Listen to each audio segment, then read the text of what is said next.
All right. Hey, everybody. I am super excited to do this drawing from John Muir Laws' Amazing Guide to Nature Drawing and Journaling. And we're going to do it together.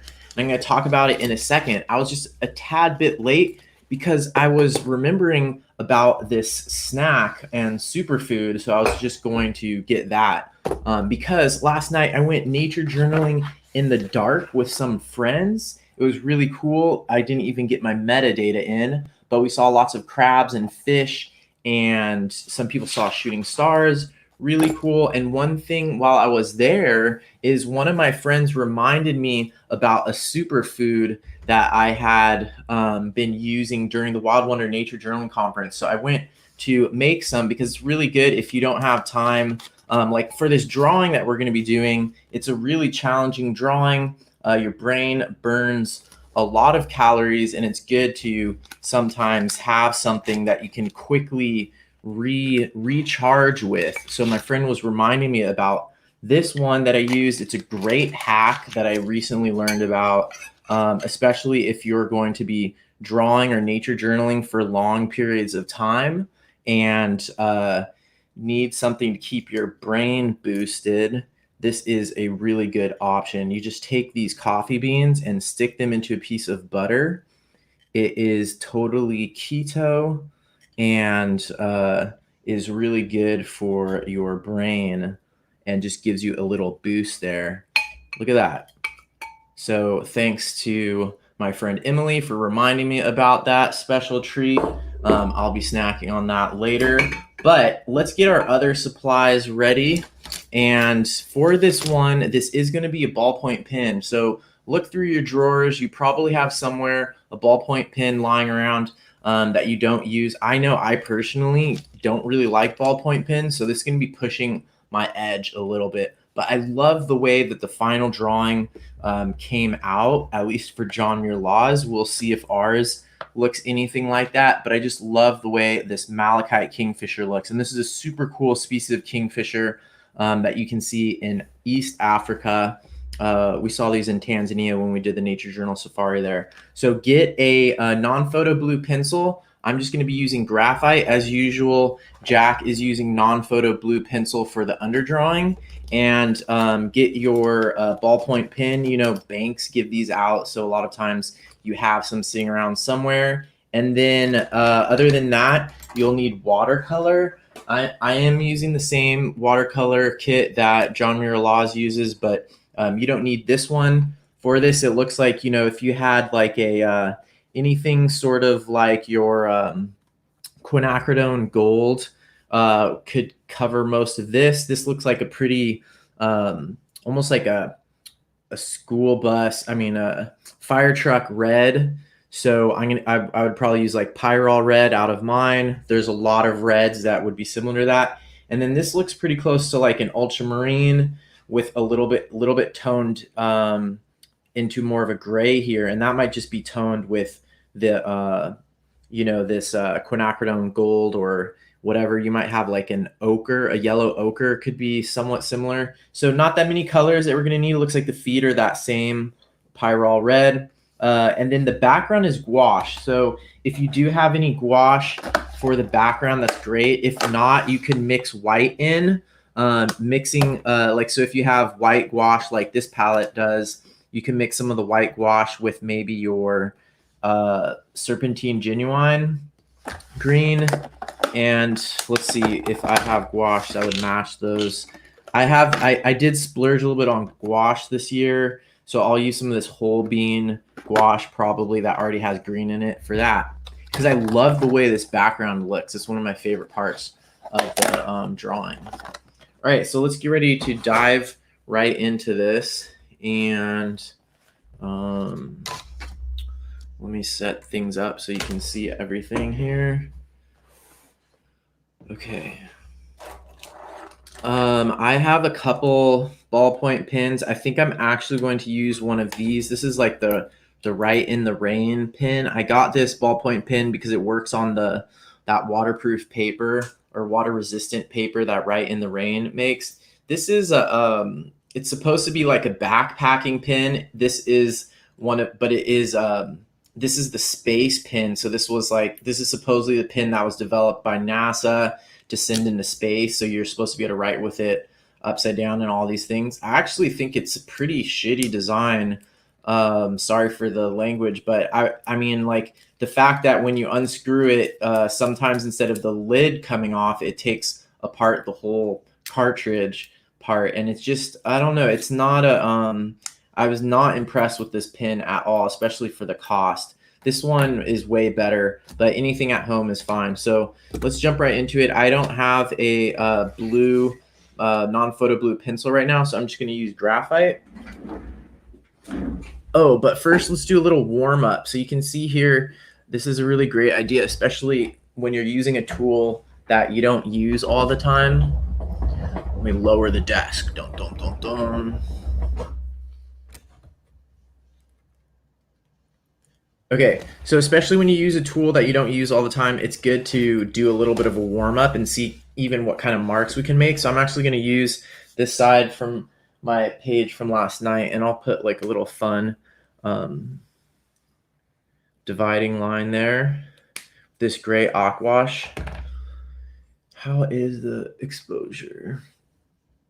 Ooh, that looks worse. Dang, the light was really good a second ago, and now it looks dark.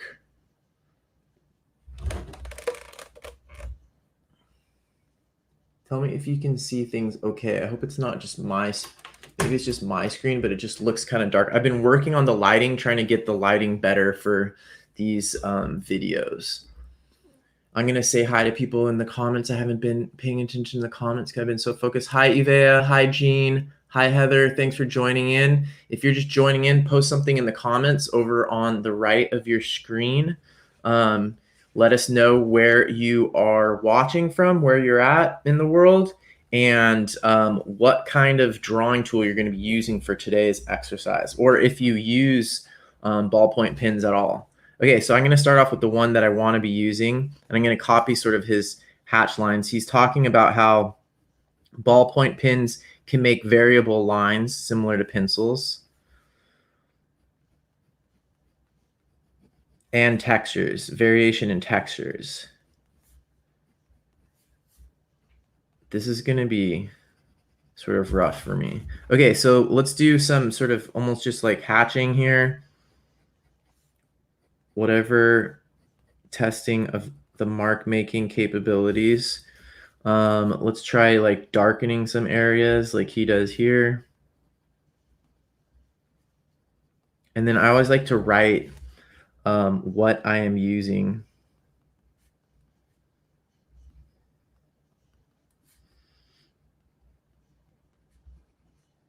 Definitely don't like the feel of this just right off the bat compared to like the Fude Dim on In. I'd way rather be drawing with that. But sometimes it's good to push yourself to use a tool that you feel like you don't like. And sometimes just by practicing it enough times, you might actually see that maybe you do like it.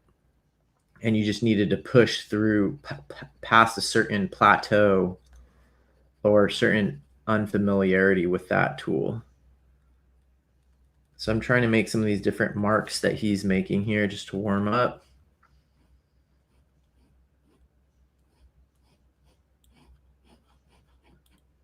That's a surprising, that looks like left-handed marks to me. That's kind of interesting. Jack is right-handed, but this looks like left-handed marks on the page there. Oh, Sandra from the Netherlands. Cool. And Terry's here also. Nice, Terry. Oh, yeah. Any excuse to eat butter, right? When I was a kid, I used to, when we would go to the grocery store and I was a little kid, I would walk up to the place where the coffee grinding station was, or where you measure out your coffee, and I would just pick up some coffee beans and eat these when I was a little kid.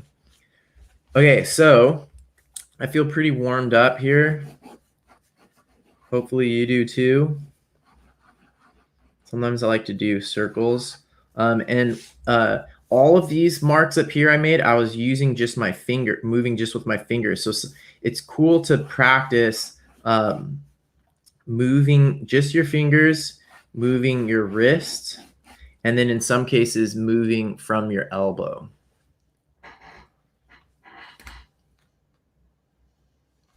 Nice. Sandra. Ooh, tacos sounds good. Um, and Heather's using the Bic.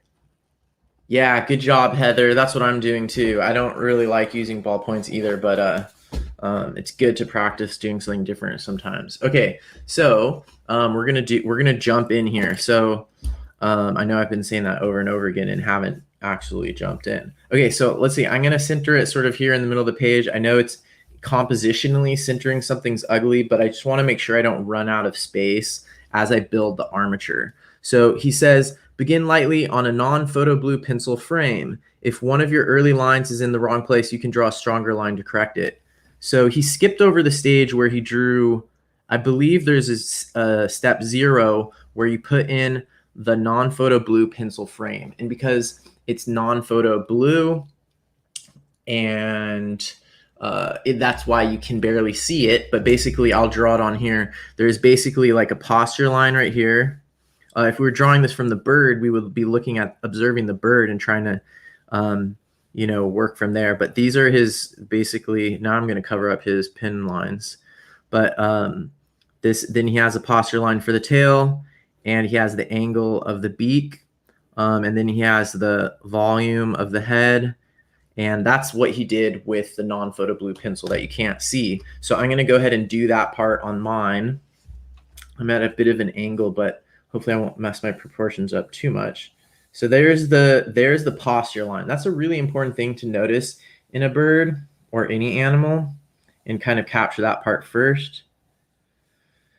I wish I had that HB lead that I mentioned last time I did use my graphite for one of these instead of the non-photo blue pencil.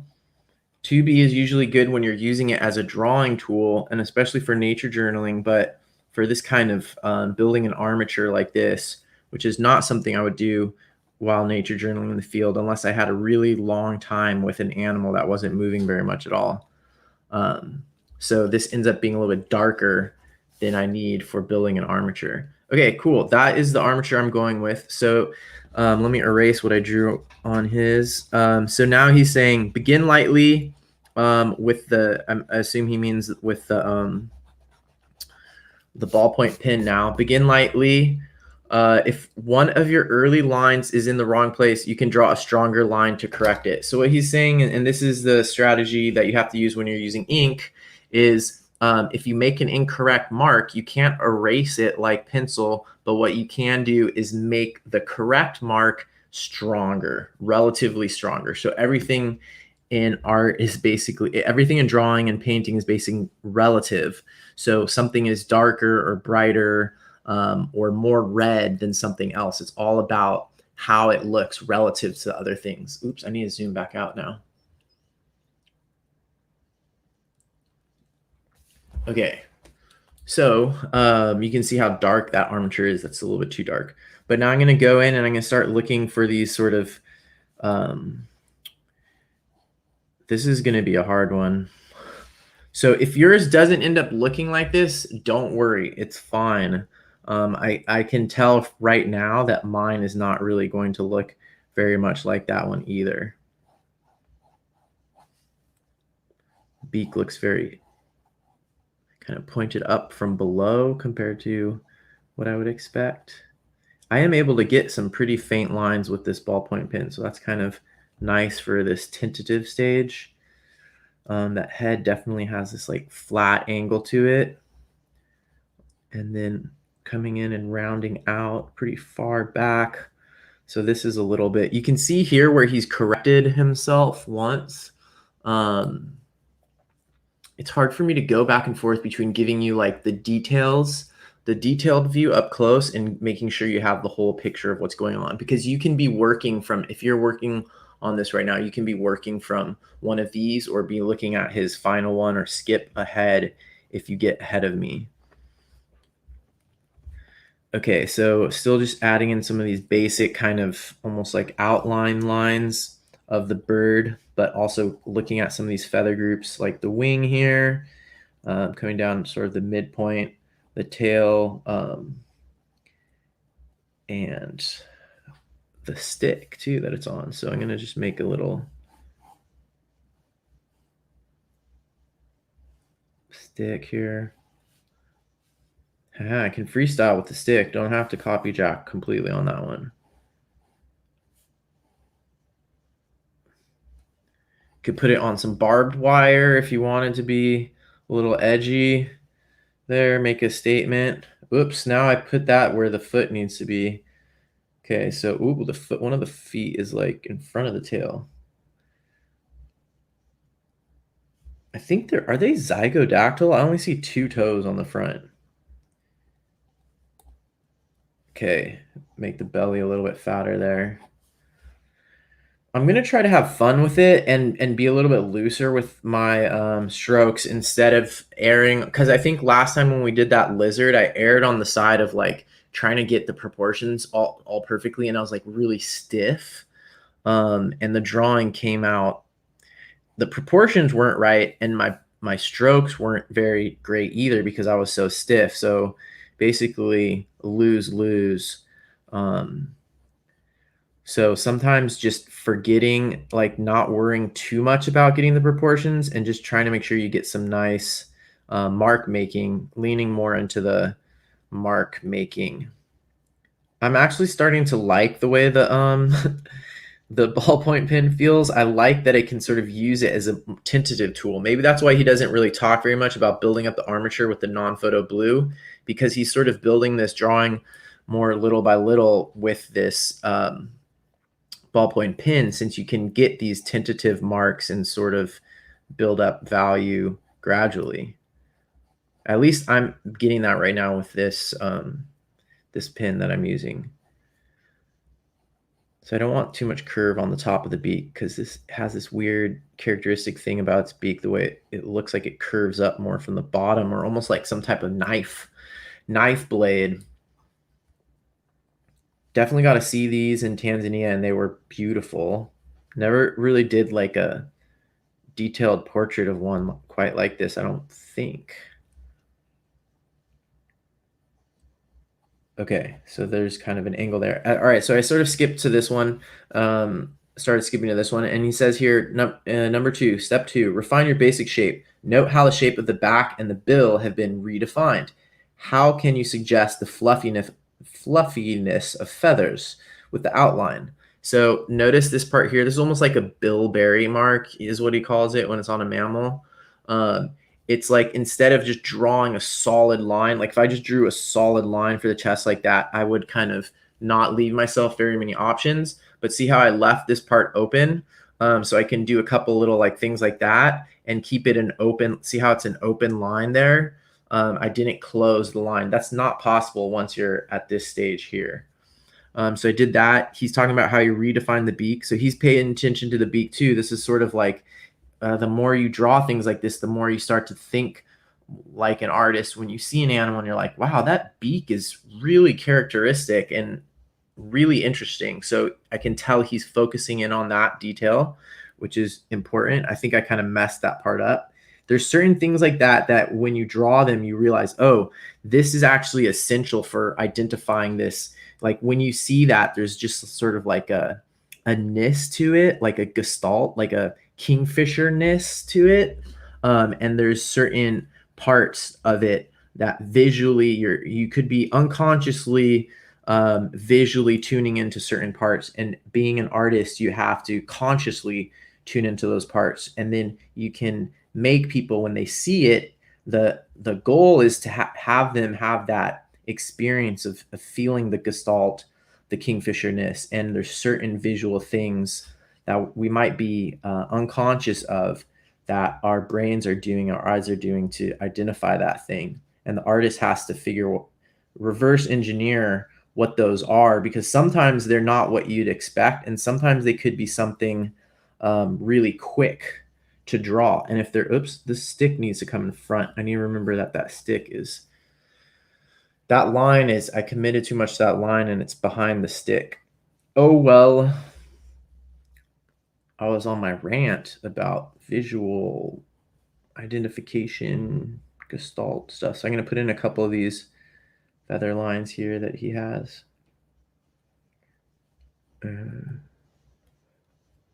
I made this part too round down here. too round. It needs to be kind of more straight, but I can't do anything about that now. Okay, so going to the next one, shade and texture with contour shading and cross hatching. Create line variation by reinforcing some line sections and punching in dark accents. So this is the place where this kind of exercise we did up here should technically be coming into play, but I think it's a little bit, mine is way too round, but, and the beak is too big. The bill is too big for the bird. I'll have to do like 10 of these. Okay, so I'm gonna go in here. Notice to reserve these whites, there's like these pale parts on the head. So I'm gonna go ahead and draw those in first, actually.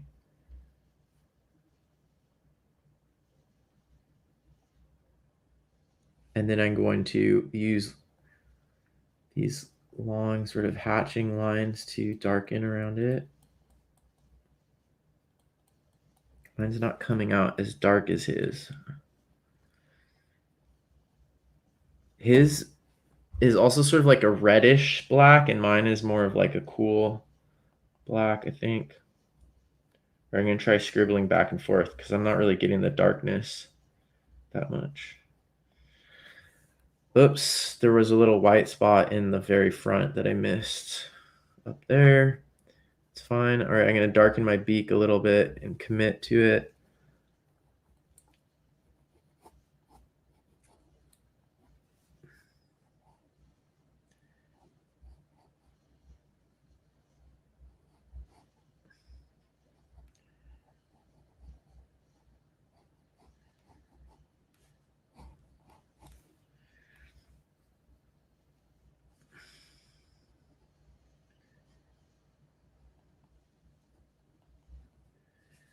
Okay, he's also making some marks where he's showing where these different color areas are going to be a little bit, I feel like.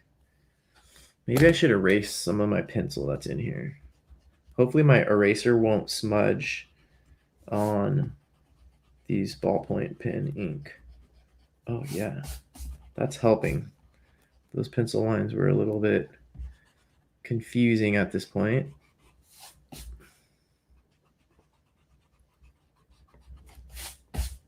Now I have eraser dust everywhere. I think it got on my little butter snack. I was just kidding about those butter. That's not actually, I mean, it might be semi-edible, but that was sort of a joke. I hope no one like actually went out and made those. Oh, Bic Atlantis ballpoint pins. I'll have to check that out. I'm gonna write that down as a note.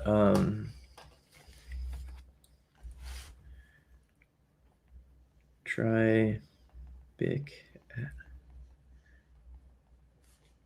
If you start feeling a lot of pressure on your drawing or getting precious about it or not liking it, just start adding more notes around the side. You could be writing notes about like what type of pen you're using in the moment. You can write notes about what's not working for you, what you're frustrated about, and writing that down is actually really helpful. Oh, Alexandra, that's a great idea. Even though I'm not actually sure what a hockey brush is. Using the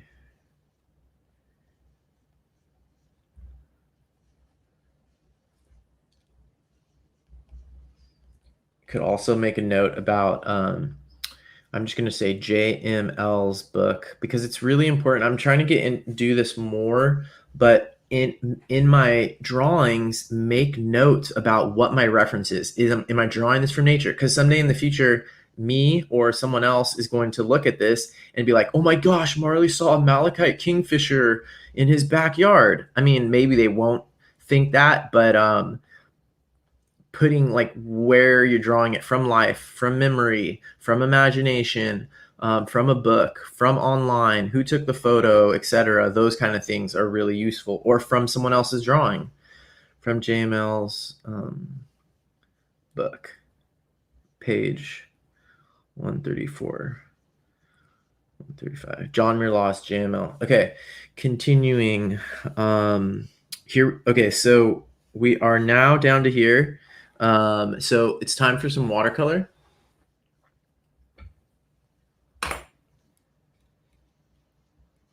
Oh yeah, you mean for getting it off of the paper? Yeah, exactly. I think I have a brush, a big brush like that.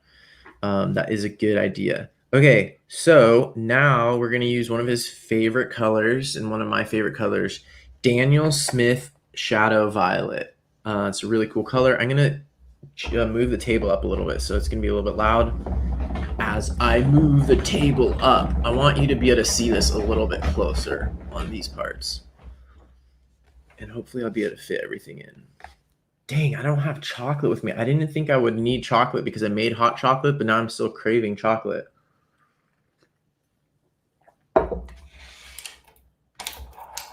Oh, Heather's having a similar experience to me about liking the pen more the more she uses it. That's really cool. Okay. So I'm going to get out my watercolors and my water brush. So if you don't have Shadow Violet, I would use any sort of dark gray color, or even if you have like an area in your palette where you have some mud, as long as it's sort of on the cool or neutral side, use that, or mix that with your whatever is closest to black. So like I have neutral tint, that's pretty much as close to black. But Shadow Violet is this one right here. It's really cool. It's sort of granulating, and it is literally cool in terms of the color temperature. And so it's a great color for shadows, and it's one of Jack's preferred shadow colors. Oh, Jose is here. Hi, Jose. Welcome.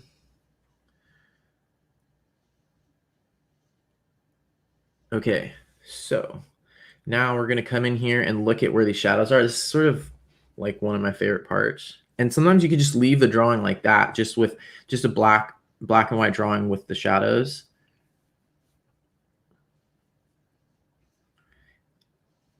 Sometimes when we go in and put the color, we actually could ruin the sort of, there's something sort of forgiving about these when they're, oops, that's a little bit too dark. So I'm lightening it. I don't want to be quite that dark.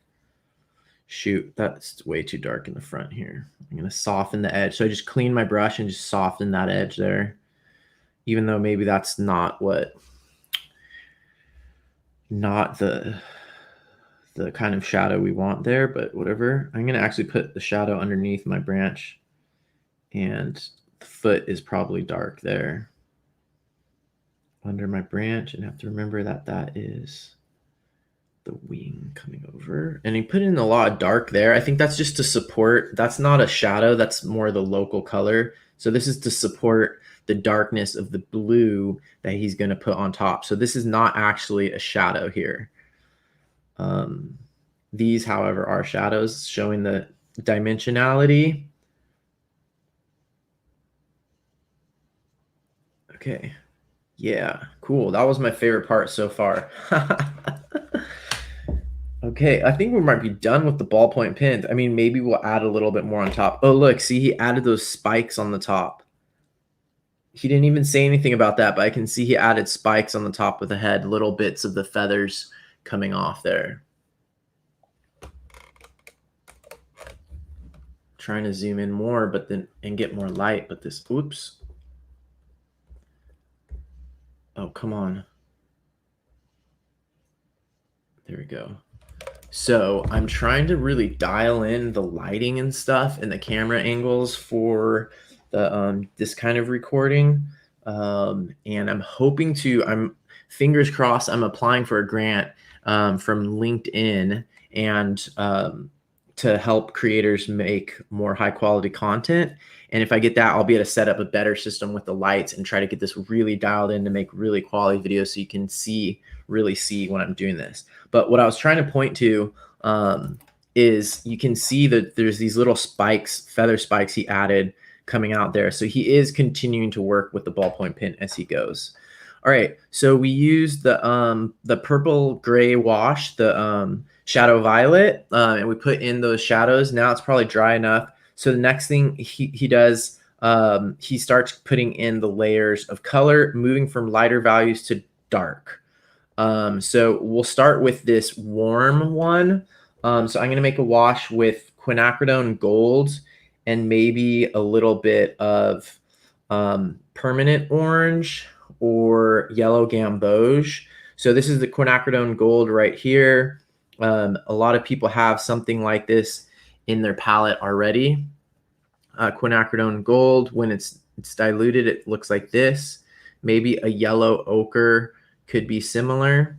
So I'm going to start that with that as my base, but it definitely has more of a saturated orange color to it. So I'm going to clean my brush and I'm going to go in here and I'm actually going to take a little bit of this. I think this is the new gamboge.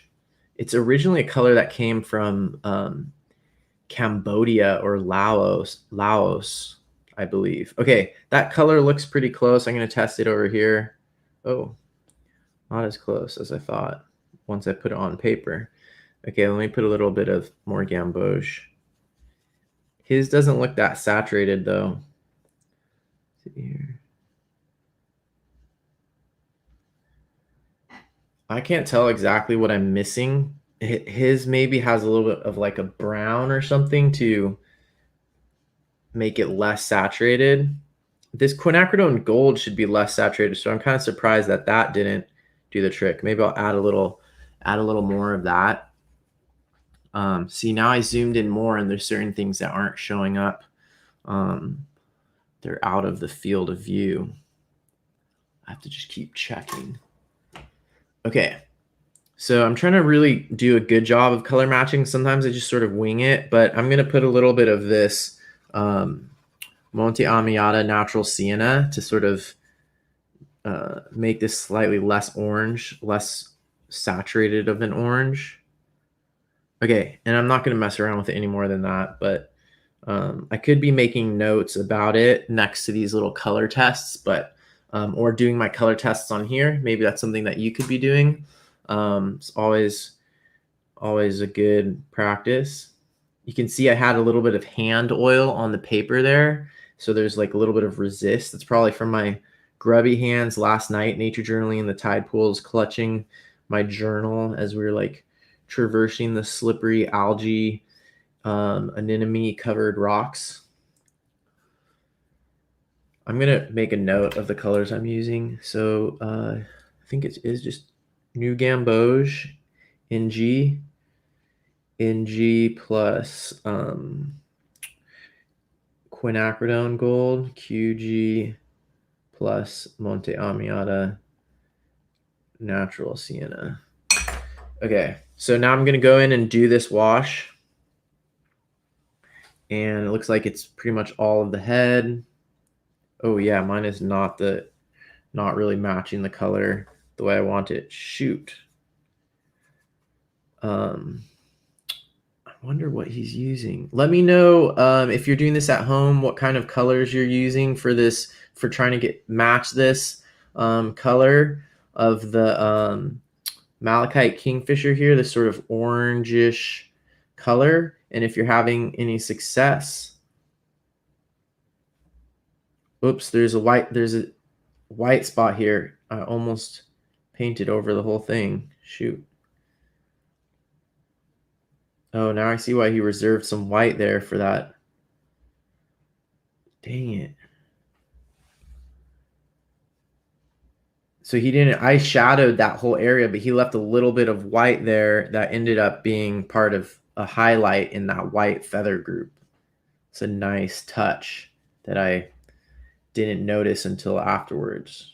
Oop, my wings don't really go all the way up there like they should. Okay, but I am going to try to keep these white patches there in the middle. Coming down a little bit over the stick and then a little bit under the stick there. Whoops. Oh, my tail is, where is my tail? My tail got shrunk or something. Okay. I'm gonna have to do a second wash. Let me know if you're how you're doing with the colors at home. Mine came out way more on the yellow side. I think I probably should have added the permanent orange. But what I'm gonna have to do now is let this dry and come back with a wash. And in the meantime, I'll just vent my frustration here.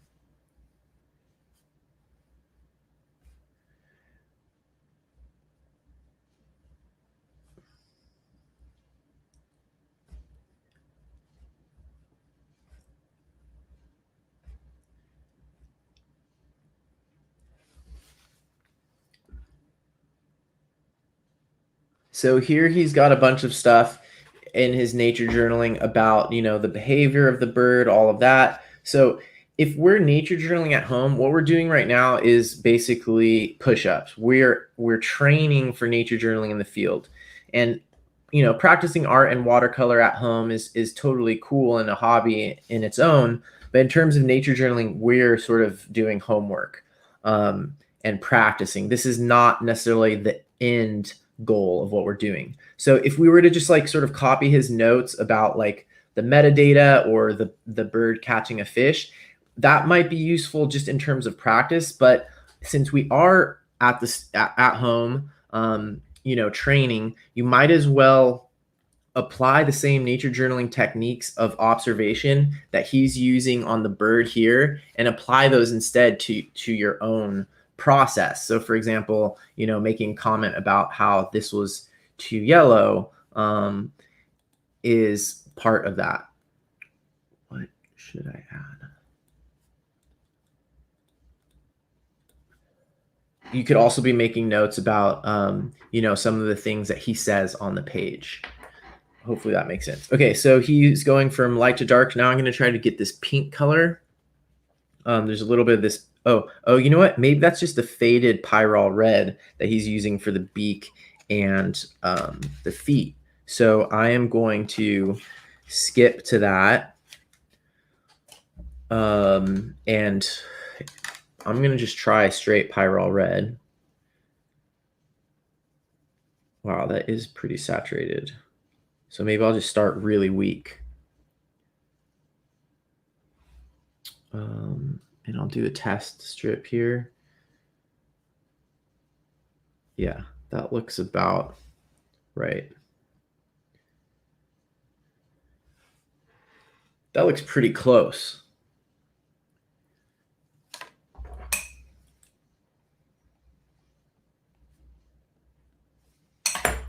Okay, so I'm going to go ahead and paint in the whole beak with that and the feet.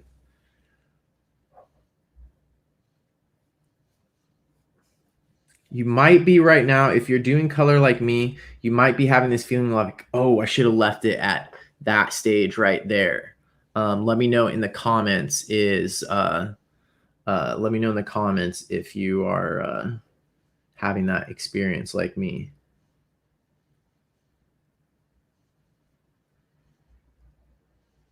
That's the kind of thing that can turn you off of color for the rest of your artistic career and just be like, screw this, I'm leaving it black and white. Like I can get something that looks okay and kind of, I like the way it looks in black and white, and then just stopping there and never adding color. Because sometimes when you add color to something, you can ruin it and you can't go back. But sometimes it is good to see what it's like to ruin something, to like push yourself a little bit further.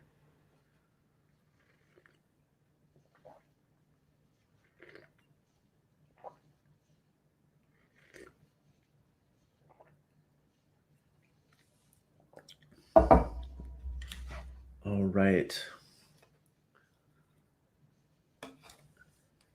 Okay, so I'm going to clean my brush. That almost looks dark enough. I'm gonna wait. When that's dry, oh, it's not dry yet. When that is dry, I'm going to add another wash for a slightly darker area. But in the meantime, I'm gonna put in the beginning of this blue, or I'm gonna do my yellow again. Oh man, the yellow. I don't really know. I'm gonna see what if I. So what I'm gonna do is an experiment. One of the cool things about doing color swatches like this is Now I have this spot with that same color I used up there that's dry down here, and I could do a test like what would happen if I put more of the Monte Amiata Natural Sienna on top of that. So I could come in and, for example, paint a little bit like half of this square and see, does that do it?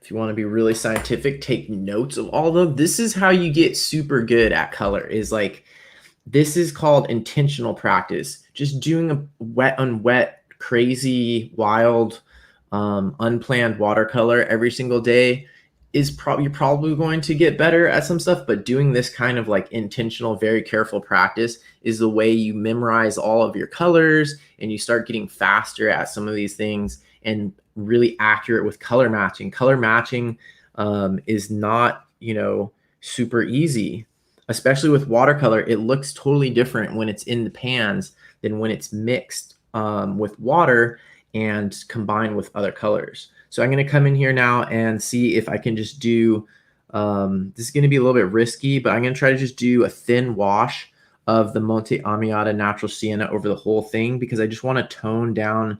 I feel like this orange, that doesn't look like it's really going to tone it down. I just want to tone down this orange. Yeah, that doesn't look like that's going to cut it. I'm just going to take Shadow Violet actually and put it over everything.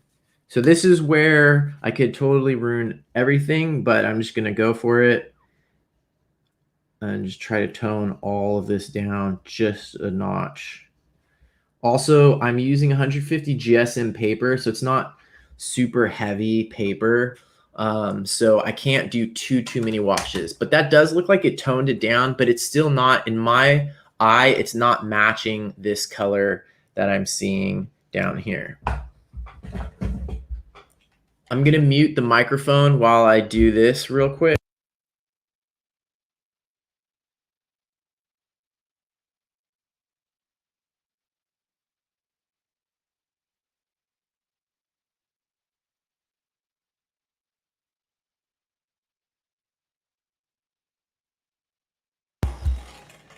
All right. Doing watercolor is a good excuse to have a hair blow dryer, in case you actually need an excuse. I think I'm actually going to try to eat this thing because I'm getting like kind of hungry doing this. Very crunchy. Okay, so now I'm going to put in, I said I was going to do more Pyrol Red. The butter part tastes good. He does all these little sneaky things. Look at this. And I totally didn't see it until after I already painted that part. But right here, he has a little bit of the fainter color coming around under that edge. And it makes it look so much more three-dimensional. And I just went straight up there, and it makes my beak look so much flatter. Those are the kinds of things, though, that comes with repetition and experience and tons of practice that he did. So if you don't get that, and you might not even notice it, like I barely even noticed it, you might not know, you might not even be able to see the things that you did differently that make yours not look as good as his, but you just know it when you see it. There, I tried to lift it out, but that still didn't quite get the highlight that he's able to get. But see how I was able to slightly able to make that a little bit lighter, that lighter edge coming around under here. That's from observing shadows a lot of times and just knowing that that should look that way. I don't know if that was a mistake to bite into that or not, but I'm gonna get jacked up on coffee beans right now. This is like better than what was that thing everyone was doing for a while? Bulletproof coffee, where they like blended up butter into their cup of coffee. This is like more hardcore. Okay, so now I'm gonna do the blue. No, I'm going to do a little bit of that Pyrrole red. See how it looks to me like...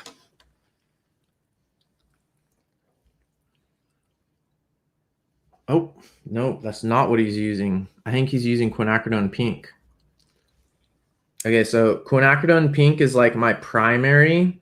You should know that primary is not red, but it's more like magenta. So quinacridone pink, or is mine called quinacridone magenta? No, it's called quinacridone pink, but it's basically a magenta. So that is technically that is your primary, because with that magenta, you can make all of the other reds. But if I started with Pyrrole red, I would not be able to make this color right here. This is a true primary. If you look at your printer, it has a color like this. If you look on the bottom of a milk carton or anything, any carton that has red, has color printing, it'll show a color that looks just like that. So this right here, this other one right here, that should not be your primary red. Fire truck red is not primary.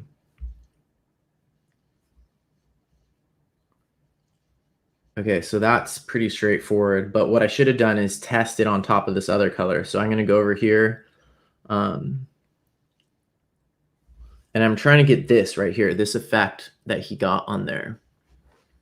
You know, there's probably a way I could like multi-screen this where I have one shot of this, or maybe use a PDF of this and show it on the screen and then have my drawing on a separate camera. So I'm going to dilute it a little bit and test it on top of the yellow mixture. Okay, that looks pretty close. I'm going to go with that. And then let me make sure I show. This is getting really technical. I haven't been this technical with watercolor in a while, but doing this every once in a while, going back and forth between being like total savage in nature journaling in the field and then being all like OCD practicing watercolor like this at home, that would be a really good combination. Okay, so I have it on my brush already, so I'm just going to come in here and try to copy that. Oops, sorry. It's definitely not the right color, or it's not creating the right effect. It doesn't, I mean, it doesn't look like his, I should say. Oh, that's a challenging color. That's something you could practice over and over again to get it right. Did he leave more white? I think he left more white in that area of the face too, so that definitely helped. For those of you who don't have the book at home, I'm going to just hold it up really close. Oh, look, we might be able to correct this with gouache. It looks like he uses gouache on that part of the face in a little bit. Let me try to get this color as close, as easy for you to see as possible. See the color effect that he's getting in there? It's looking a little bit less saturated on my screen, but your screen may vary. So that's the color we're trying to get, and this is the color that I've got so far. See what I'm saying? I tried a couple of these experiments combining these different colors and not quite getting there.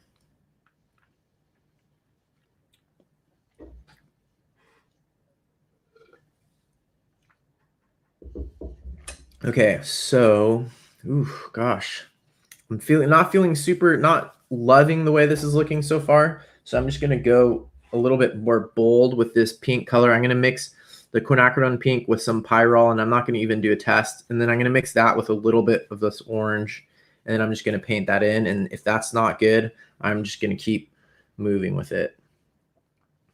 I just want to make sure it looks different from the rest of the head. That's all I'm going to do right now. So now I'm setting a really low. I mean, that's why setting a quantitative goal about this would probably be the best, is like, I'm going to do this exercise with Marley and John Muir Laws from the book. It's going to take me 1 hour, and I'm not going to grade myself on the way it looks at the end. I'm just going to grade myself on, I sat down and I did it. I practiced watercolor and be happy about that, or focus on that, at least as your intentional, conscious goal. Of course, we all have unconscious, if not conscious, goals of making our, things all look beautiful. But we can't always get that. Okay, so I started with ultramarine blue, but I'm actually going to go back and clean my brush and switch to manganese, which you can see I like, and it's about time to refill it because it's basically gone. So manganese is just sort of more like this, I almost want to say like toy blue color, or maybe it's like those really, really crazy pictures of the Mediterranean Sea sometimes look this color. And I'm going to start with that because that one's sort of paler and it looks like it has it on the head. So we're going up now to, oh, that's already gouache. So we're still basically on step 6. At least I am. You might be further ahead at home. This is getting shaded out here. Okay, so, ooh, that's way lighter than I wanted. So I'm just going to go straight from the pan. Risky move, but I want this sort of almost neon blue that's very characteristic on this bird. Oops, I should have left a little bit yellow there. Okay, and then it looks like he's putting a little bit of this in over here. And remember, you don't want this overlapping with your yellow ochre color because it'll start making a green, and there's no green on this bird, so it won't look right. Okay, now I'm going to come back while this is still wet, and I'm going to take my ultramarine and put it in here. He doesn't really describe anything about what colors he's using, or if you're doing this from the book, you're not getting a ton of guidance on how to do the watercolor part. That's probably fine. I mean, I think especially if you don't have the same watercolors as him, it might make it a little bit more challenging. And whoa, that's way more water that's getting really wet on that bird. I want this to be paler because it's supposed to be like more gray in here. But yeah, if you're not using the same watercolor as him, it's going to be hard for his, instructions to kind of guide you through the color part. But okay, so now I'm going to take some gray. So whatever you have, that will be, will tone a blue down a little bit. Now I'm not even getting any notes about any of this. So I got this gray, and I'm just going to, while it's still kind of wet, this is basically neutral tint, I think. I'm going to come in here.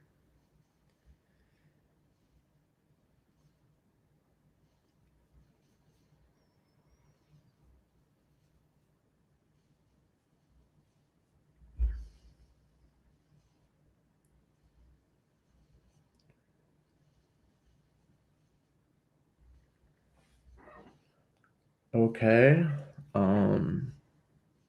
I'm definitely happier with the way that's way too much wet on wet. That sort of looks like one of those things where you just get really crazy wet on wet. That's not really what I need in this case. The textures that it's creating more of like the galaxy weird fractal stuff. That's not exactly what I'd be looking for on a bird wing that has way more organization to it. We're going to get into that in a second, but I'll just let that dry. If it's way too wet, I could use a piece of paper towel. Like I could rip a little piece of paper towel like this. This is a good watercolor technique to know about. And with that really soft edge, because I don't want to leave a pattern here, I don't think. If I wanted to leave a white highlight, this would be a really good time to do that. And I could just take this and shape it into whatever shape I want, and then use that to create a white highlight in the area that is still wet, and that's called lifting.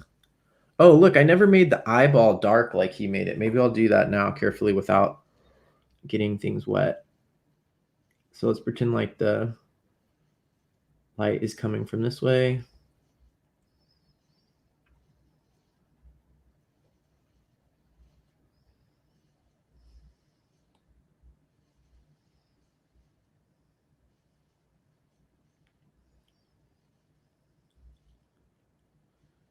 Basically no white around the eye. So if you have a little bit of leftover white, like there's no white eyelid.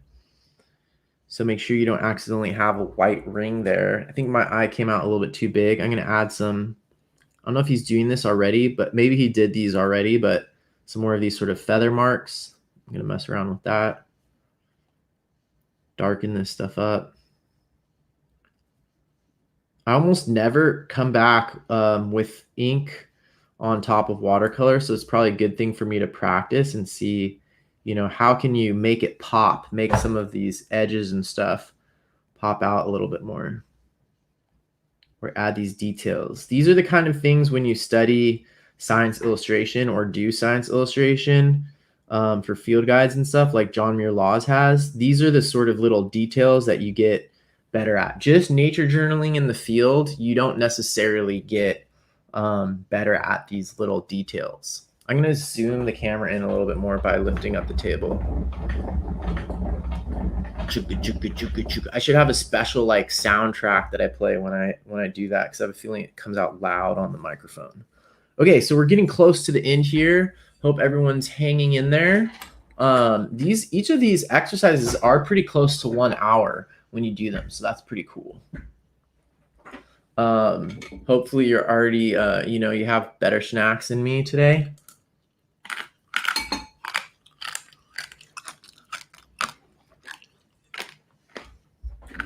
Okay, I think I'm gonna have to use the dryer because that's taking too long.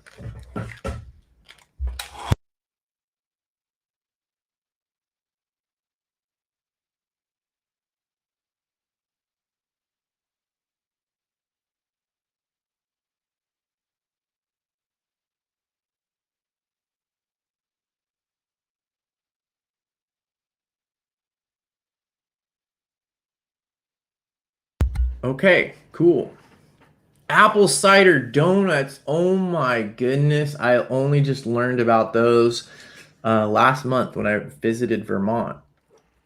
I'm usually not, I think I ate, you can ask my girlfriend. I'm pretty sure I ate 10 of them in one morning. All the Vermonters were very proud of my, but I was not as impressed by the maple creamies as everybody wanted me to be.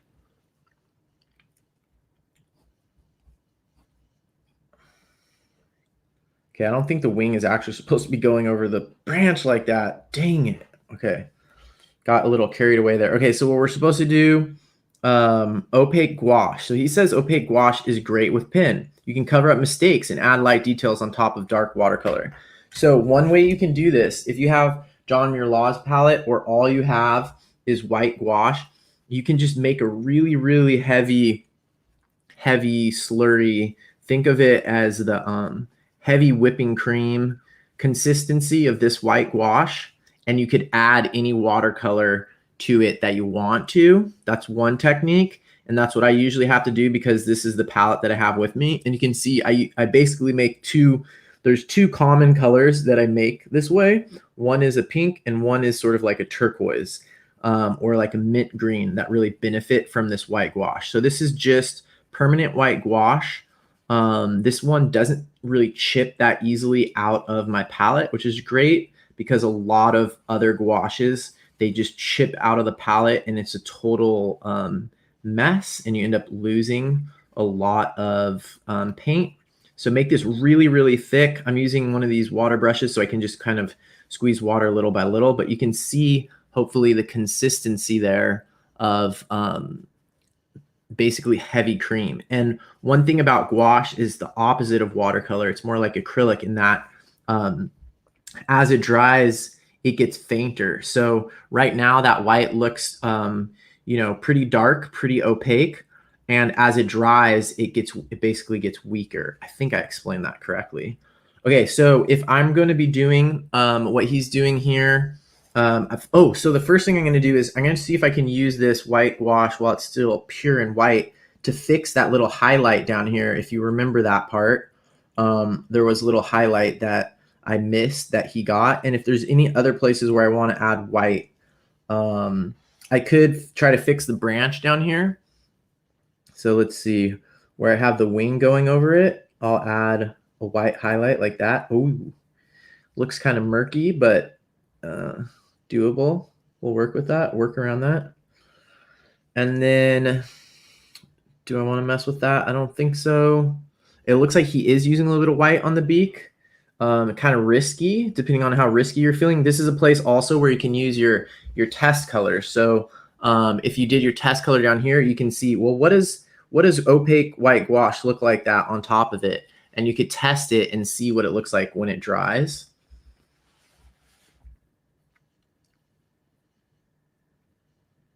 It looks like he has a little bit of a highlight coming here. Not too crazy. Not too crazy, Marley.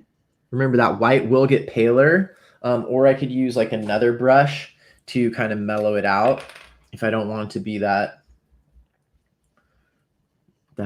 dominant. See how I'm softening the edges of it? Makes it look a little more natural. Sometimes reflections aren't like that. Sometimes reflections have hard edges though. That's why ideally we would be working off of like a photo or something. Oh, Alexandra's over there. I think it's just, I mean, maybe it does chip, but it's just in a small enough amount that it usually, I don't have issues with it in this palette falling out of here. And I think it's just the permanent white gouache. I think it's maybe Daniel Smith. It's the one that Jack puts in his palettes that it comes with that. Okay, onwards. So now that I used the pure white, I'm going to mix it with a little bit of blue to make this sort of turquoise color or malachite color. But I'm not going to use, this has so much white on the tip, I'm not going to use this and put it straight into there. So what I'm actually going to do is use my other brush. And what I want, I think, is the manganese, or maybe even a little bit of phthalo blue. Dun, dun, dun. I should have like sounds that I play when I say certain phrases or words. I took a color theory class where the teacher told us never ever use phthalo blue. It's so saturated. So I can use a little bit of phthalo blue and manganese blue mixed with the white. That might still be too white, but I'm going over blue anyways, so it's probably gonna have some blue. And I'm gonna try to put in these little feather details up here. Maybe the underneath blue is not dark enough. Uh-oh. Yeah, I'm realizing that underneath color is not dark enough. So one major mistake that can often happen when you use gouache is it doesn't come out as light as you think, but you might be putting it on something that's too light underneath. So if I paint it on top of this, the white is not going to stand out on top of that. Because remember what I said about everything being relative. So I'm going to actually slow down. Whoa. Get gouache all over my fingers, and then I'm going to actually make this darker underneath before I put my gouache highlights. So if your highlights don't look right, it might just be because your darks aren't dark enough. And that's one of the crazy things about painting and drawing is you often have to make the darks darker to make the highlights stand out because you can't get things as bright as they are in real life. That's how people ruin sunset paintings and all kinds of paintings all the time. So I'm going to save my brush that has all the white gouache on it because I don't want to waste all of that while I was creating that milky sort of heavy cream. And now I'm going to come in and I'm actually going to do another ultramarine blue. And actually while I'm at it, I should put it onto here because I didn't put it onto here yet.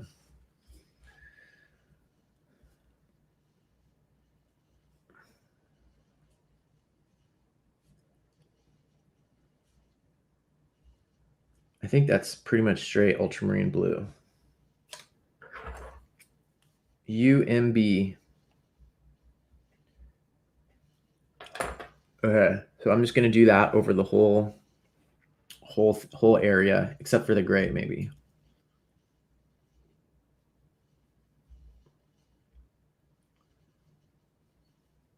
So if you don't have any dark to contrast with, your highlight is not going to be a highlight. Highlights are relative. If this is the background, a highlight needs to be really, really bright. I can't make anything lighter, more of a highlight than this right here. Oh, you can see right there, for example, that white highlight didn't end up being a highlight with the gouache. It's basically the same color. Oops, and I accidentally put some blue on it. Oh, shoot. That was terrible. So unless I make that area darker, that white is never, I'm never going to be able to get it white enough.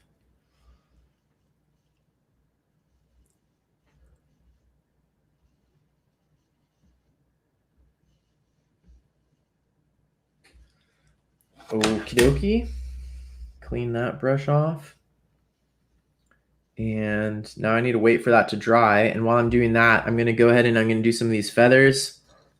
He's using his brush as well as his pin. Oh, he's adding in more of that orange color. I really want to get that, but I'm going to start with this sort of hatching and other texture he's doing without smearing that. I'm going to try to get some of these other things he's doing with the ballpoint pen. So he's got some feather groups coming here. Maybe this will help my area over here. He's got sort of that like reverse Bill Berry mark going on right there, where you've got this sort of dark wedge going back in.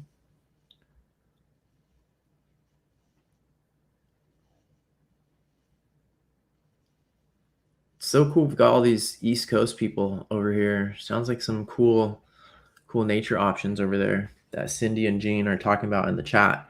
Okay, so I'm gonna use this to kind of define that group, sort of define this, like he's got that there. Make this darker here too. So this is one of those things where you might go through a stage with a lot of drawings where suddenly you're like, oh my gosh, I ruined it. This is terrible. And then sometimes if you push through that, you get to another stage where you're like, yes, this is like actually working. So I'm kind of feeling a little bit more like that now. My tendency is to just pull the eject cord as soon as I start to get that feeling of like, oh no, this is not working out. So there's certain, and for certain things that's fine. Like then I start another drawing, you know, and I can learn a lot that way. But there's certain things you don't learn until you push through that hard spot in the drawing.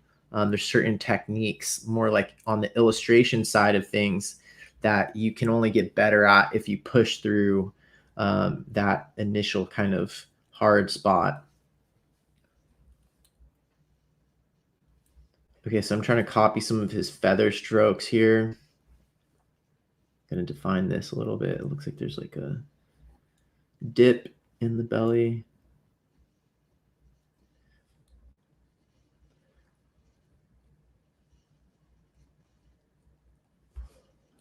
He's got a lot of these areas where he doesn't close the lines. He doesn't totally outline the whole thing. My tendency is to always outline the whole thing.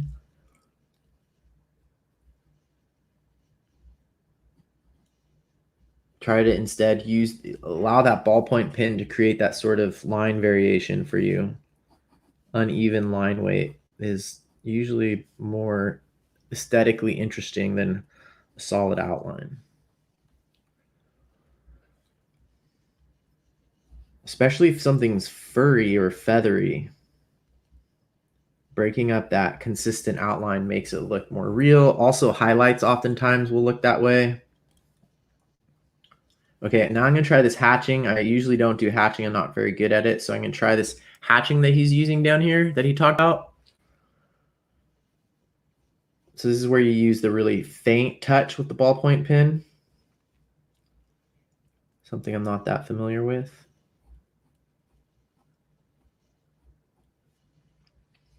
And then come back in, and hatching is definitely something I would love to get way better at. Like you look at some of these classically trained artists, and they crush it with the hatching. Like you look at some of the Italian Renaissance drawings, and you're just like, oh my gosh, the hatching is amazing. Or if you look at people who do etching, some of the famous etchers and engravers had amazing hatching. Like I'm thinking Albrecht Dürer. You could look at those books forever and try to kind of just by osmosis absorb their etching technique, or you can do exercises where you actually try to use it combined with other things. So let's see if this is dry. Looks dry enough. I'm going to go ahead and do some of the ballpoint pen stuff first. So like defining these feather groups a little bit. And I'm going to do some of the line work that he's doing, this sort of hatching. And then I'm going to do the gouache on top of that.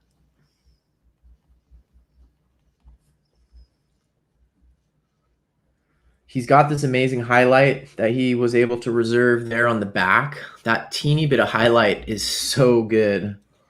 That is so good. I'm going to hold this up to the camera closer so you can see some of these little nuances. If you don't have the book at home, look at some of these little nuances that he's got in here. Like that little bit of highlight right there, that is key, especially. And then look at how in the background, it's a really dark spot right behind there. Same over here. There's that white highlight and the really dark spot in front of it. And you can see how he's got even subtleties inside of there of how the highlights look. Totally amazing.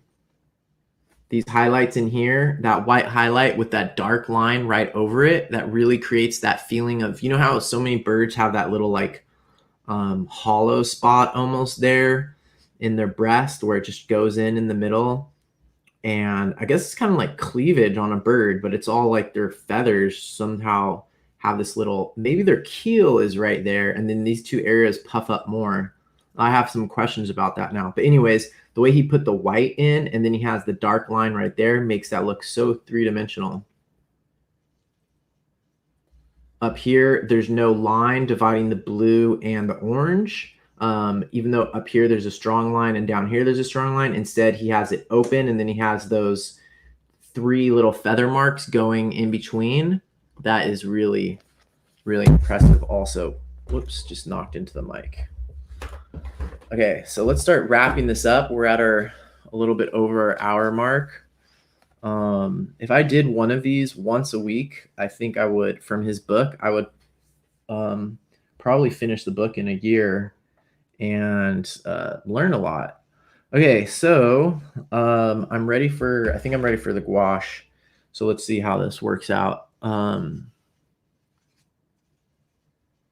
Oh, recovering soul. Thank you. That is so cool. I wasn't even thinking about the whole incubation of eggs thing. So does that mean that only female? I wonder if that means if only females have that, or I shouldn't say that. I wonder if that means only the birds that sit on eggs have that indentation. That is really cool. I hadn't even thought about that. Okay, so I'm going to take this. It looks like it's mostly white. Maybe I'll put a teeny drop of, boom, look how saturated. That is such a powerful color. You have to be careful with phthalo blue. I'm going to take that with a little bit of white and see if I can drop in these little feathers or feather reflections here. Remember, if they look really white right now, as they dry, gouache gets darker and like less opaque. It's something about when it has the water in it, it like reflects light differently. Okay, this would be really easy to overdo it, and I kind of want to just put these spots everywhere. I also over patterned them. As you can see, they don't look random enough, so maybe I'll just touch them up, rip a little piece of paper towel, and just kind of fuss with these a little bit. Oops. Don't want to totally ruin this here. Kind of erased one, basically. Dang it, they look way too regular.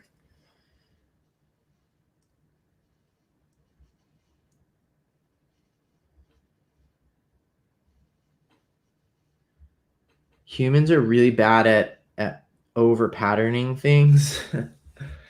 So a lot of times we'll make something look way more regular, way more simple of a pattern.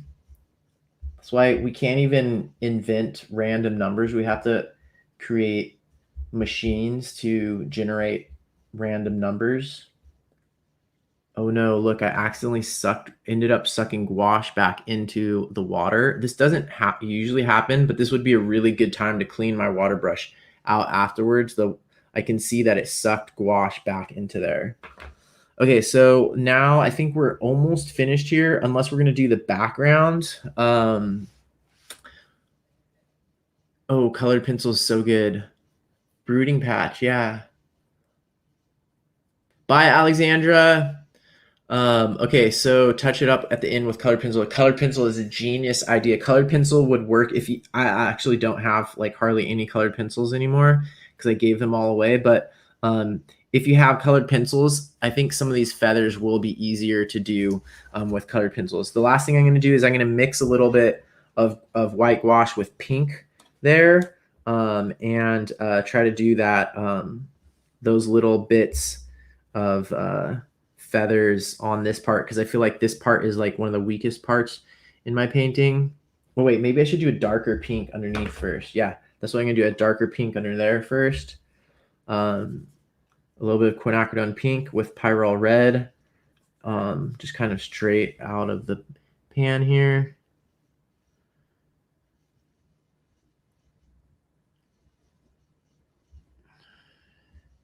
Still not looking quite as pink as I would like. Oh, while that's drying, I'm actually going to do a little bit. I'm really trying to push this one more on the illustrator side, and I usually don't do this, but I'm feeling motivated to do it, so I'm gonna go with the flow, because this is probably good practice for me. I usually just sort of stop early, so I'm gonna try to get this orange a little bit more accurate. Even I'm not gonna settle yet on the orange. Maybe that's a little bit too much. If I don't want individual feathers showing, I'm just going to kind of come in here. Here we go. This is just the permanent orange. He must have used more permanent orange. I'm just going to make a quick note of that so that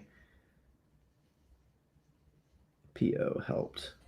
Quick note of that down here, just so that I remember the use of orange, the permanent orange in my palette. Okay, so now I'm going to go ahead and kind of, it looks like he's just mixing permanent orange with something else though, and I'm not quite sure what it is.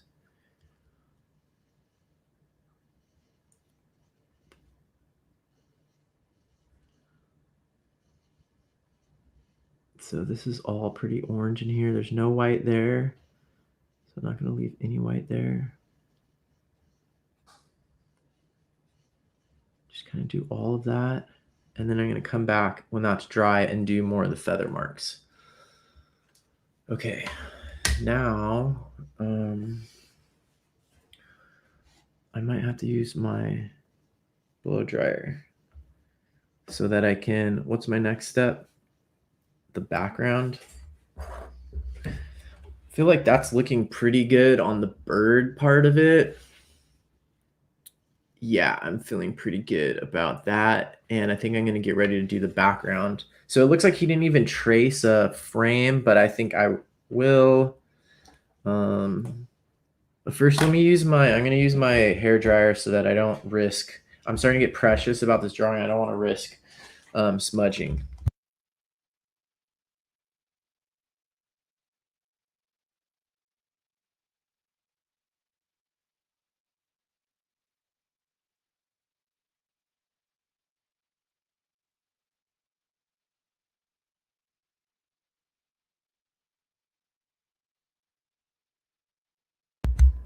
All right, so let's see. Next step is getting ready for this background. So let's see. A background square, watercolor base with light green gouache gives a sense of the habitat and covers more of the stray external lines. Oh, interesting. You can always carve new lines into the subject, making it thinner, and cover the old edges with gouache. So he's saying that you could, you could take your ballpoint pen and you could carve in the edges here, and if that line, that ballpoint pen line, starts to get really thick, then you just paint gouache over the ballpoint pen, and that way you can try to get this. So like for example on mine, remember I said that my belly is a little bit too round, so I could carve it in and paint over that with gouache. So I could carve in more of a flat, hopefully I won't regret what I'm doing right now. I could carve in more of a flat belly. What if people could do that? And then just paint gouache over that extra dark part. And here, this angle is not right either. I'm seeing these angles that aren't quite right now. A lot more of them. This whole thing just kind of slopes down like that. So that's what he's saying you can do. We'll see in a second if it's actually possible. Oops, this wing needs to come out way more this way. I kind of screwed that part up. Okay, so let's do the gouache, and we're going to copy basically how I'm going to use a pencil because the way that you frame this kind of thing makes a big difference. Like he didn't just make this up. This is the way you do this partial kind of background frame.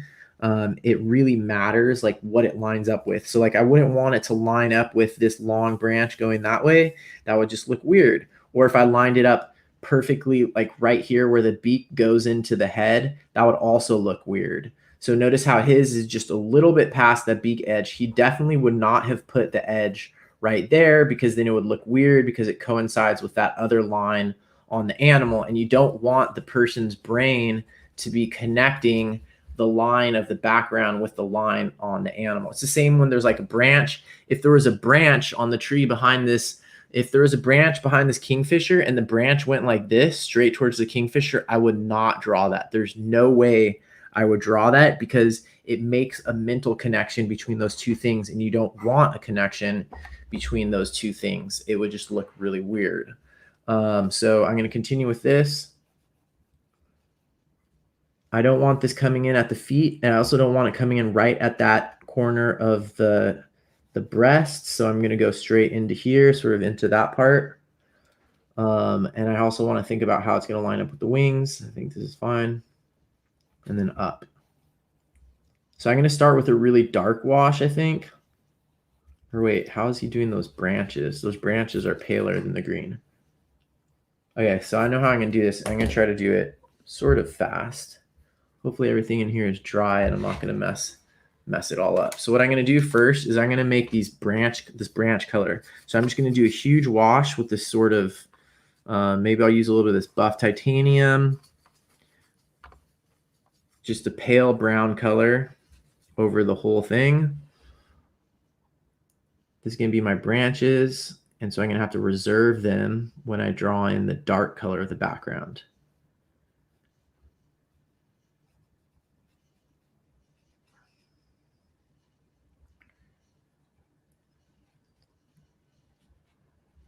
I'm getting hungry. I might have to eat the rest of that weird butter coffee thing that was supposed to be a joke. Okay, so now I'm going to let that dry a teeny bit, and then I'm going to put in Serpentine Genuine on top of that.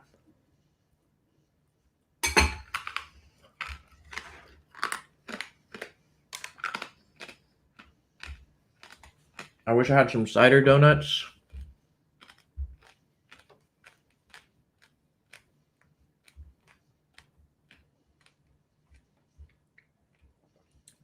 Marina has cider donuts. I do not. I just have butter and coffee beans. Okay, so now I'm going to do Serpentine Genuine, which I think is kind of like the main color he might be using over here. See that? So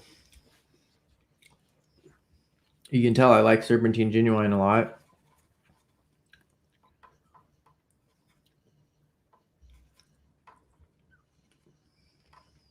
That looks pretty point on, so I'm not even going to do any tests with it. I'm just going to get it as dark as I can. It's not really the darkest color, so he might have been adding something else to it to make it darker. And most likely he would be adding, what's it called? I'm blanking on the name of it. Perylene green. Perylene green is a really dark value green. You can see I use it a lot. That's what John Muir Laws usually uses when he's trying to make a green dark really fast. So that's probably what he used down in here. But I'm going to start with this one. It looks like I don't want to have too many value variations. So if you look at it, he's got the palest is these branches. So that's one. Second, or wait, actually, these are almost the same. Very interesting. Ideally, I would want this to be 1, this to be 2, and this to be 3, the darkest. So right now I'm making 3 the darkest. This should be, oh shoot, that should be 2. Maybe the gouache will actually be a little bit darker than this color. That's probably fine. Okay, so I'm actually going to be super OCD and draw in my branches in advance that I'm going to leave.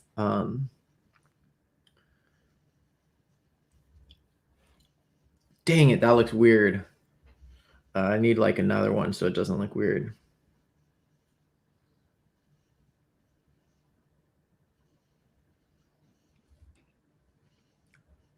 Okay, that one looks like it's coming out of the head in kind of a weird way, but I'm gonna roll with it. And then I'm just gonna have one coming like this.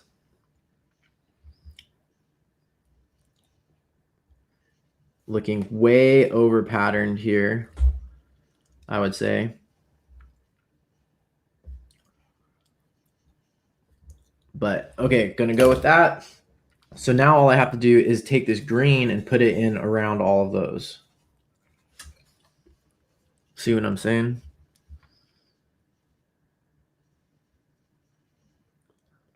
This is the best way to make branches, especially in a background, if they're paler than the background. But sometimes this is hard to do when you're in the field. That's why the more you practice watercolor and kind of get familiar with this concept of reserving the pale colors and painting the dark colors around the pale colors, because our tendency, the way our brain works, our tendency is to want to draw the subjects, not the shapes around the subjects. So we want to draw the tree branches, or paint the tree branches or whatever. So then we start making the marks where those things are. But with watercolor, you have to think in reverse, because and sort of in a weird way in terms of building towards dark. And that means sometimes that you're not actually painting or drawing the subject, you're painting the dark colors around the subject. And for whatever reason, that is not intuitively how the human brain works. So it takes a lot of practice to start being able to think that way.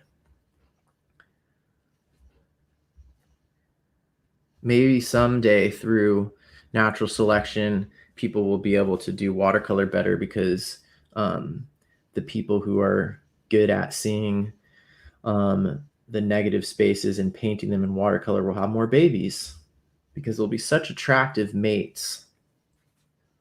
Wouldn't you want your children to have better ability to see color variations and lights and darks and paint them accurately on paper?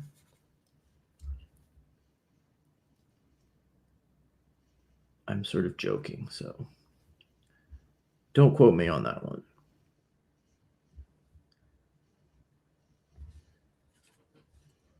Since we can't do that, we can just try to practice intentionally and get better ourselves.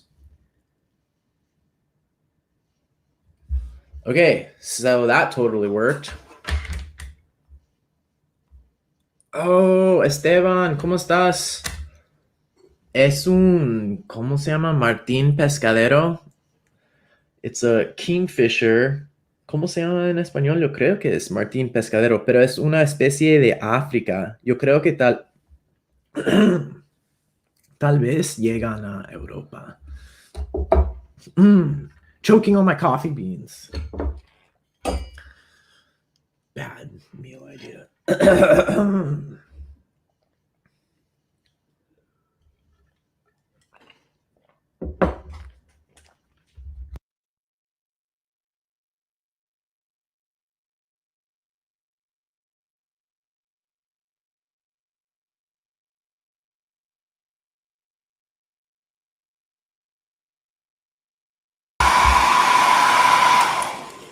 Oh man, I started choking on one of those pieces of coffee beans. Okay, so I got the background mostly dry. I'm afraid that this is not going to be dark enough to contrast with the pale gouache. Martín Pescador, that's it. Nice, qué bueno, Esteban. Sí, se llama, el nombre en inglés es Malachite Kingfisher. Malachite creo que es un mineral. Malachite. Existen en Tanzania, Kenia. Creo que tal vez llegan hasta Europa, pero no estoy seguro. Malachite Kingfisher. Really, really pretty. Amazing blue colors on them. There's a bunch of cool kingfishers in the old world. Okay, so where was I? I'm going to make this all darker. Darker. So I'm going to use the darkest color you have. This is a background. If you can practice doing this, that was the first thing I loved about. You can see I have a sticky note here. I saw this page when I first got the book, and I was like, that background is beautiful. I love that. So I'm gonna take this. So in North America, we basically have one species of kingfisher. I think in Central America and South America, there's more, but all I know is that in East Africa, there's a ton more species. And it's kind of unfair if you like kingfishers to go there and be like, wow, they have a lot. The other thing I could do here is instead of using the gouache, I could like paint around the greens like this, since I basically have that same value. So I can just show that as an exercise of how I could do that. And that would be pure watercolor without using gouache. See that? But I'm going to instead follow the directions and just make this darker. So understanding, values and being able to correct them. It's all about relationships between light and dark. It's not about just how dark something is by itself. So understanding that and getting better at that and knowing like, okay, I have to make this background darker so that I can make the gouache pop out. Because otherwise it just can be frustrating. You don't understand what is wrong. You know something is wrong, but you don't know what. And so practicing it, you start to figure out, okay, now I understand. It's just this is not dark enough to put the light gouache on top of yet.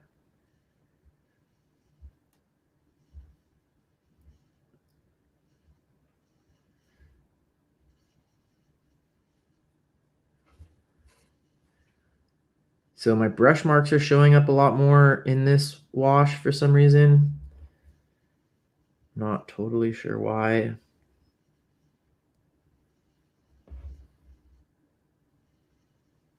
Okay, that'll be dark enough now that I can use my gouache. So what I would normally do, if all you have is white gouache, you can mix white with one of your greens. Otherwise, if you have separate gouache, you could just use straight gouache, which I think that's what I'm gonna do. You could even, if you have it, probably use like acrylic gouache, which I have, which would be like super opaque, but it's probably like a terrible, terrible color. And it's also bad for your brush, your watercolor brushes. Otherwise, I have like this whole bean color, which I could probably mix with white. These are the ones that definitely, if you put them into your palette, if you take a bunch of these and put them into your palette, they start cracking and falling out, unlike watercolor, and you waste a lot, which I've definitely done before learning. Sometimes it's good to learn the hard way. But I don't know what kind of gouache. He probably is using a gouache like this, like whole bean. Let me see if I have some poured out already. Here you can see where I poured gouache into all the. See the white one for some reason, or maybe it's just the size of this pan. It doesn't cake and fall out. But see how these ones started to crack and fall out. And I even did this thing where I put like a little bit of glycerin in there first, which is now flaking and falling out. But as soon as you close this, these pieces of gouache just fall everywhere. And this is the whole bean gouache that I put into here. But the white stays, maybe just because it's like a bigger area. But these all start to crumble and fall out. So I think I might use this one. It's not light enough, so I'm gonna have to mix it with white and use that over these. But first I am going to blow dry this to get it a little bit. Ooh, Corythornis cristatus. I wonder if cristatus is a reference to the crown on it. Corythornis cristatus. Very cool. Sounds like a Harry Potter spell or something. Corythornis cristatus.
Oh, shoot. Sorry. I was muted. Dang it. Too bad you missed all the funny stuff that I said while I was still muted. Okay.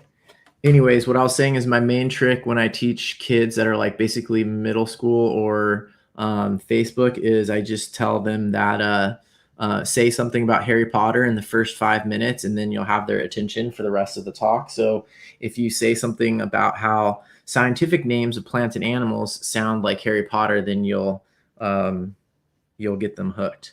Okay, so now I'm going to try to use the gouache and do this last part. So this is the last step. Thank you all for hanging in there. This one has turned out to be a little bit more than an hour, but I think it's worth it. I think we're actually kind of approximating his drawing a little bit there. Notice how he has this, and he might have done this afterwards. See how it's paler up there behind the darkness of the head. So remember what I talked about relationships is look how my head is the same darkness as back there. And from just like a purely aesthetic point of view, that is not ideal. Notice how his head is popping out there because in relationship, it is still darker than that background. So I pushed my background a little bit darker than he did. So now I'm gonna actually, I will experiment with seeing if I could lift that. So what I'm gonna do is I'm just gonna, because I have a feeling he did that. It sort of looks like he might have had the same issue and done that. So I'm gonna wet this area here a little bit, and I'm gonna take a paper towel and make sure it's clean, which is a problem around here because look at the way my paper towel, this is my paper towel, okay? So you gotta find a clean spot because you don't wanna accidentally ruin your drawing now at this stage. Clean spot, and after you wet that, and you can only put it down once and then lift it straight up. Ooh, God, that looks so ugly. So you definitely have to be careful because as soon as you lift it up, it has more color. So if I put it back down again, I would leave that color somewhere else. So I'm just gonna come in here and wet again. Sometimes you can do this just with a straight brush, but I want this to look a little bit more even. And now I want a really clean paper towel. So I'm gonna find the cleanest. This is risky. Ideally, I would have like a proper clean paper towel, but I don't. And I'm just gonna put it down. Woo, woo. Okay, so that's a little bit too crazy of a highlight and it really stands out. So what I'm gonna do is I'm gonna come in and this is where my 150 GSM paper is barely able to handle this. If you have heavier watercolor paper, it's easier. But look, it kind of worked. As soon as that's dry, you'll be able to see it.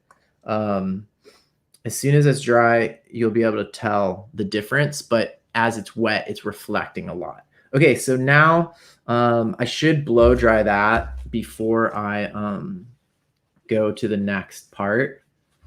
Unless I just start with the gouache over here, but I'm trying to be safe.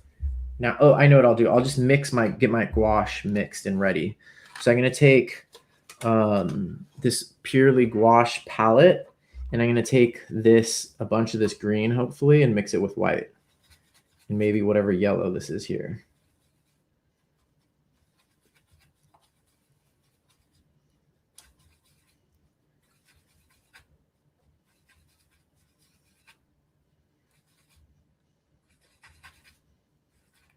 Okay, I think that's going to work. I think that's going to be pale enough. Actually, I should, I have nothing to clean my paper towel anymore. I'm going to get a little more white just in case. Oh, never mind. The white is about to fall out of the pan also. So there's a trick with the watercolor palette is if you have an airtight palette, you can put gouache in it and store it in there. I know, right? Isn't that beak crazy? These things, they're terrestrial predators as well. There's a bunch of kingfishers in East Africa, at least, that are hunting lizards and bugs and stuff off of the ground without even diving into the water. Okay, so what am I doing? I am doing this background sort of foliage, and I'm using it to cover up some of my, oh, that's why I should have made the branch not there. I'm using it to cover up some of my ink marks that I don't want to see. Too much water. This should be like a creamy, remember you should have this be like a creamy milk consistency if you want it to actually be opaque.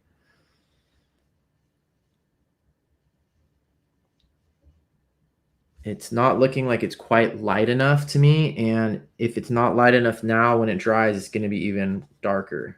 If I ruin the whole thing in this last stage with the gouache, that'll really suck. Too much water, too much water. More white gouache needed to make it paler. I should have some like yellow gouache in here as well. That would probably help. See, like that part's,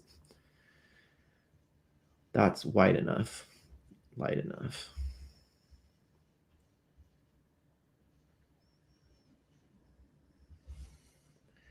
I should have some yellow. Okay, now I'm just ruining my yellow by mixing straight into it. Look at that. Oh my gosh.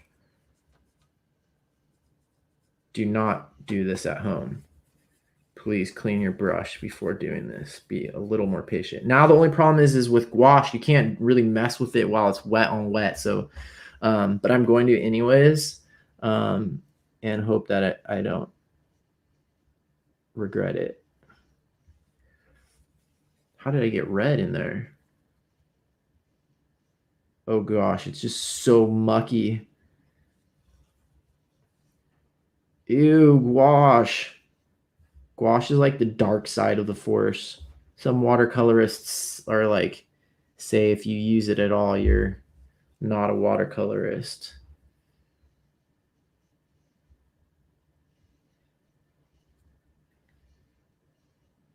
But it can be so tempting. Oh, I can't tell if it's working. I can't tell if it's working until it dries out completely. Oh, my desk is turning into a total mess here. Got butter, coffee beans, a big knife. All right, this needs to dry. Oh, maybe I should make some marks of what I did. I don't even know how to explain what I did with gouache here.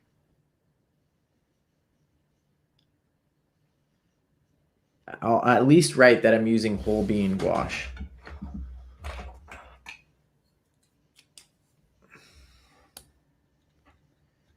Gosh, what the heck, this pin.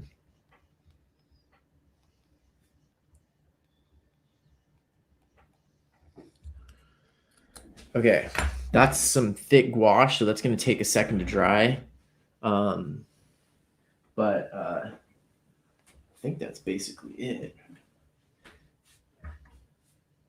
So that was a challenging one to do. I am gonna leave the suspense about whether or not I ruined it with the gouache. That is up to your own opinion. The main thing is I spent an hour and 45 minutes step by step, very diligently trying to do an illustration. So I wouldn't consider this nature journaling. I would consider this illustration. This could be practice for nature journaling and building skills. So sometimes pushing yourself to kind of put in that time, practice those illustration techniques, because John Muir Laws did a lot of science illustration, and that definitely comes through in his nature journaling. So this is training for nature journaling and skill building, and sometimes pushing yourself to kind of put in the time and do these step-by-steps. When I was a kid, I would never, ever do this. I did not have the discipline to do this, but going through and doing these stages and building a drawing step by step is how you build skills around art, because art is a skill. It's not a talent. Please never use the word talent around me unless you're explaining why it's not a real thing. Almost all of this is skill. You have to build skill by practicing things over and over. So that's what we did today. I'll leave it up to you whether or not you think the gouache ruined it. I hope yours came out. I don't care how yours came out, but if you put in the time and kept building on it, then I commend you. Since this was so hard, I highly recommend you go and reward yourself right now, whether that's chocolate or something with a lot of butter in it, hopefully better than what I was eating, a glass of wine, an ice cream, something like that. Go reward yourself for doing this practice, because that is the most important part. And remember, it's like training an animal. So now is your time to go have your glass of wine, drink a chocolate, go watch Netflix and chill, anything like that, because you deserved it. So thank you for tuning in. And I'll see you next Wednesday. I'm going to be doing an interview with Mark Simmons. We're going to be using ink because it's still Inktober. We're going to be using lots of ink tools and talking about how comics and comic artists are a great place for nature journalers to learn about how to use ink, dark darks, black blacks. We're going to go into how to put that to use in your nature journaling. So tune in for that Wednesday at 6 p.m. But right now, go reward yourself because you did a great job. Bye. Bye, everybody. Bye, bye, bye, Cindy, bye, Sandra, bye, babe.